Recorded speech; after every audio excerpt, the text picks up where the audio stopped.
Shabbat Shalom, everybody. It's Rabbi Stephen, Rav Shmuel Rashbi, Rav Shmuel Ben Yehoshua.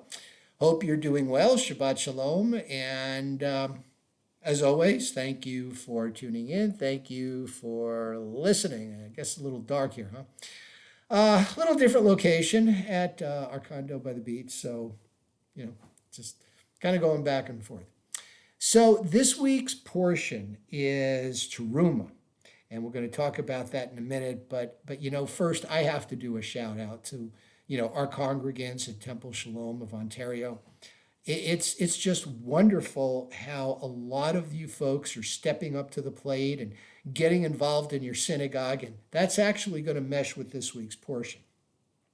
We have somebody that and I don't like to say this. Somebody who became Jewish fairly recently. I don't like to say that because if somebody asks you, are you Jewish? It's either yes or no.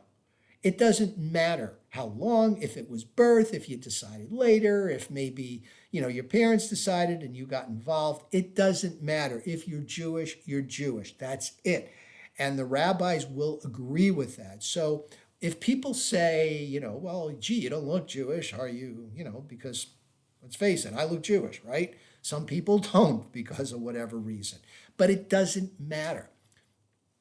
So I don't really like to mention it at all usually, but the reason I'm saying it now is because we have had people join our congregation. There are people coming to our congregation who are not yet Jewish, who are, let's say, pre-Jewish. And they're so involved and they're living a Jewish life. We had, oh gosh, Elias, man, you know more Hebrew than some of the congregants there. You're doing the gabbai now.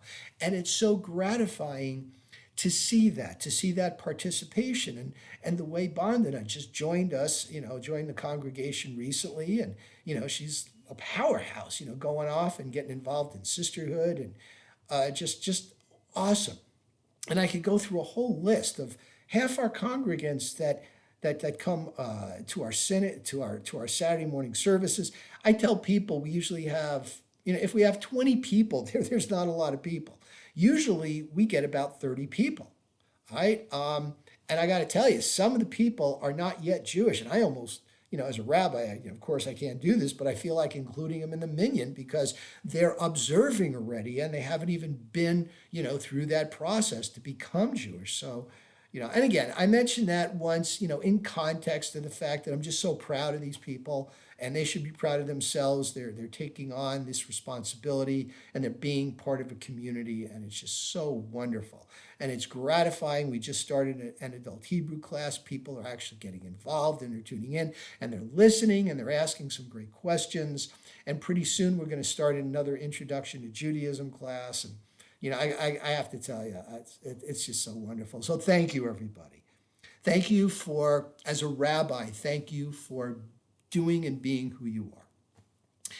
And let's segue into this week's portion. I think Moses and Aaron kind of felt the same way when they saw the Israelites taking part to build the tabernacle, the Mishkan.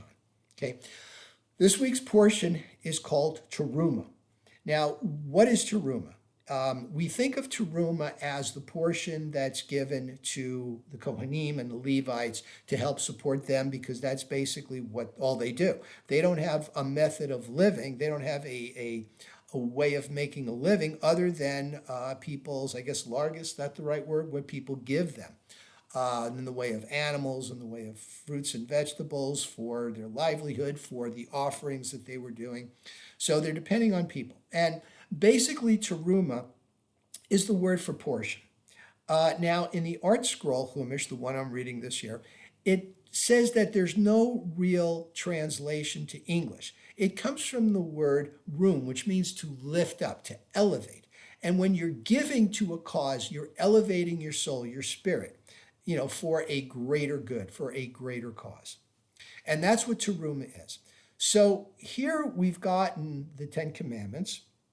We've had a parsha that gives us a lot of laws, mostly about, slaves, the people who are the most vulnerable in society because they're on the lowest rung of the socioeconomic ladder.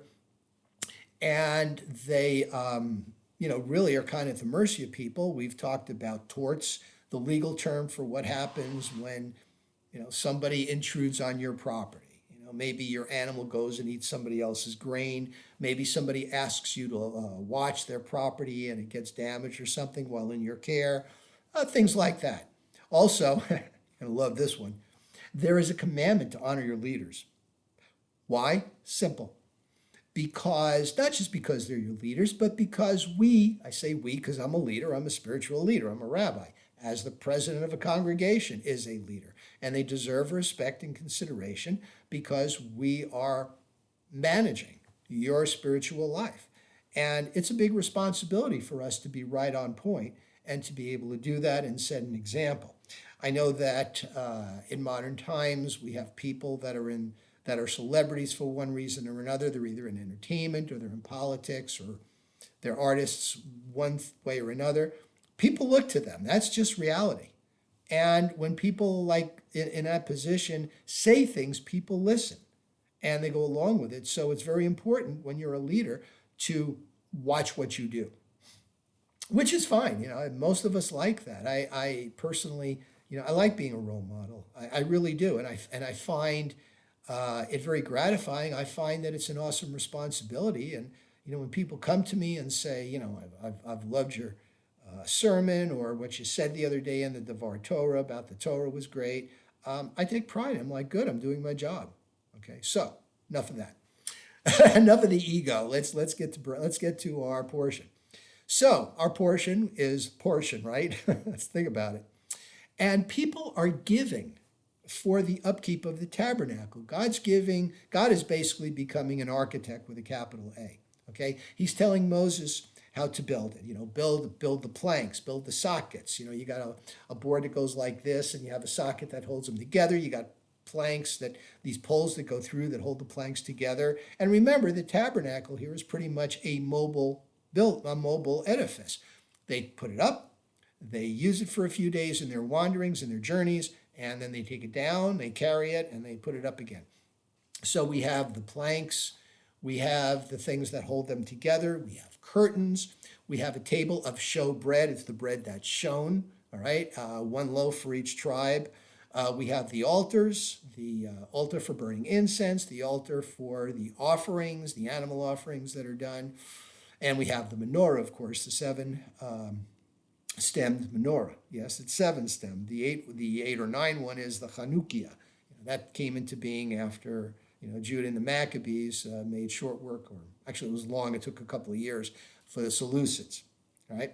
So the point is that people came together and donated willingly. Remember, when Israel left Egypt, they left with a lot of goods, with a big bounty because, well, let's face it, they've been working for over 100 years, and that was like back pay. And the Egyptians handed them their gold, silver, animals, whatever else it was. And people are donating all this for the Mishkan. They're that excited. God tells them, you're going to be a special people. You're going to show people the way. You're going to behave in a certain way. We, Israel, Jews, are going to be role models. You have to act a certain way. And we're going to make a whole institution about it. Not just the religion, not just the commandments that, Hashem is giving us, but also we're going to have structures to do everything, to perform these rituals.